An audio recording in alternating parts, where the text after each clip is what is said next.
Assalamualaikum warahmatullahi wabarakatuh. Alhamdulillahi rabbil alamin, wabihi nasta'in ala umurid dunya waddin, wassalatu wassalamu ala sayyidil mursalin sayyidina wa maulana Muhammadin wa ala alihi wa sahbihi ajma'in. Amma ba'du.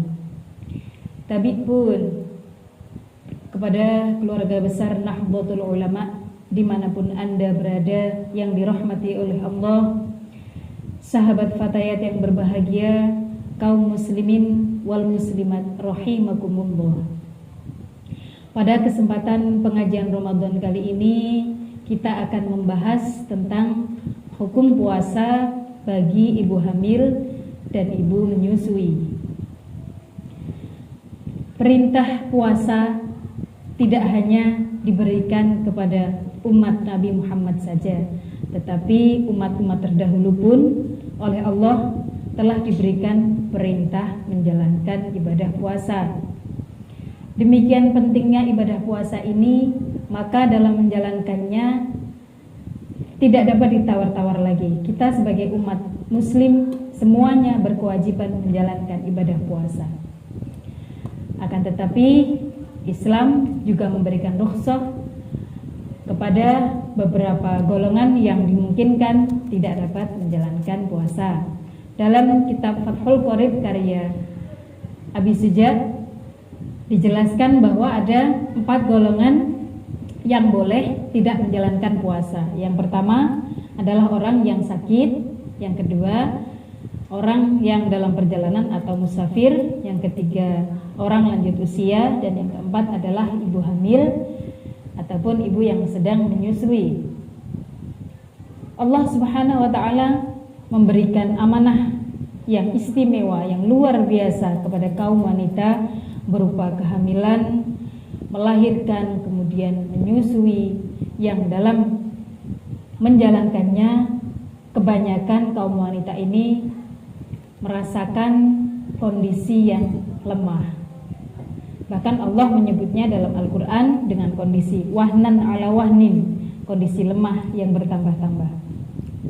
Ibu hamil dalam masa-masa awal kehamilan dikarenakan hormon yang berubah-ubah menjadikannya sering mengalami mual, muntah, kemudian tidak dapat menerima asupan nutrisi yang cukup, gizi yang cukup baik bagi dirinya maupun bagi bayinya.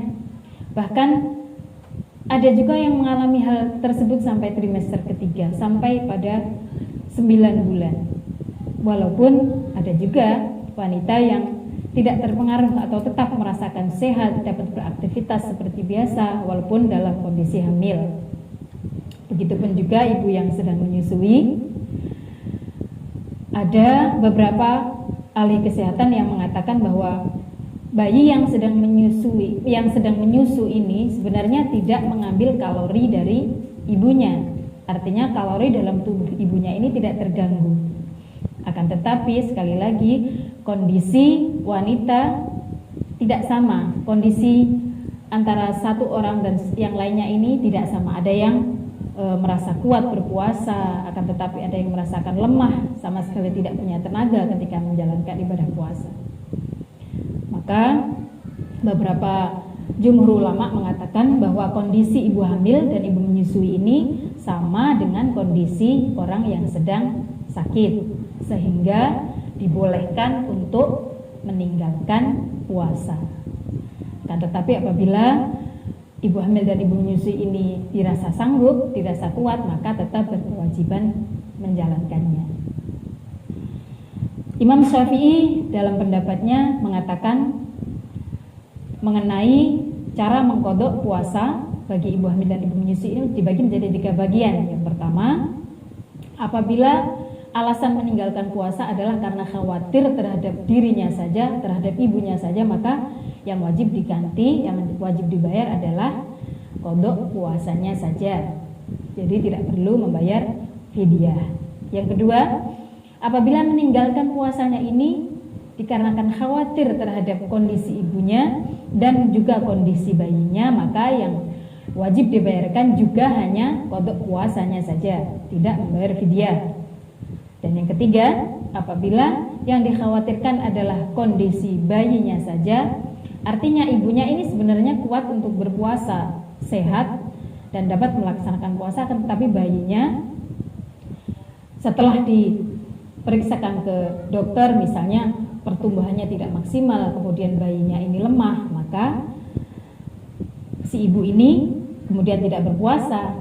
Nah, yang wajib dibayarkan adalah qada puasa dan juga membayar fidyah.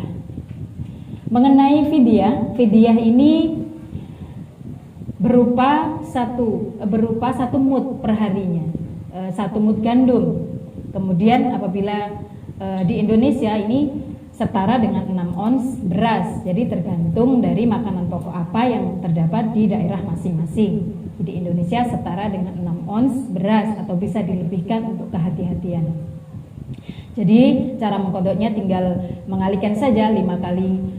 Apabila 5 kali meninggalkan puasa, maka tinggal dikalikan 5 mud atau 6 dikali 6 ons beras dikali 5. Demikian cara mengkodok puasa bagi ibu hamil dan ibu menyusui. Dan fidyah ini diberikan kepada fakir miskin. Fidyah diberikan kepada fakir miskin. Kaum muslimin wal muslimat rahimakumullah. Apabila ada pertanyaan begini, apakah boleh ibu hamil dan ibu menyusui ini membayar puasa hanya dengan membayar fidyah saja? Jawabannya adalah tidak boleh. Semua ulama dalam pendapatnya mengatakan ibu hamil dan ibu menyusui ini wajib membayar qada puasanya dan juga dengan ditambah membayar fidyah sesuai dengan ketentuan yang telah dijelaskan di atas. Jadi yang boleh membayar puasa hanya dengan membayar fidyah adalah orang yang sedang sakit, yang dimungkinkan tidak dapat disembuhkan lagi sakitnya, tidak ada harapan untuk sembuh. Kemudian orang lanjut usia yang juga dimungkinkan tidak dapat menjalankan ibadah puasa lagi ke depannya. Jadi hanya 2 orang ini yang boleh membayar dengan fidyah saja tanpa membayar qada puasa. Demikian yang dapat saya sampaikan, mudah-mudahan bermanfaat dan mudah-mudahan Allah memberikan kita kesehatan, kekuatan iman dan Islam sehingga dapat menjalankan puasa Ramadan dalam keadaan sehat walafiat, tidak ada halangan suatu apapun. Wallahul muwaffiq ila aqwamit thoriq. Wassalamualaikum warahmatullahi wabarakatuh.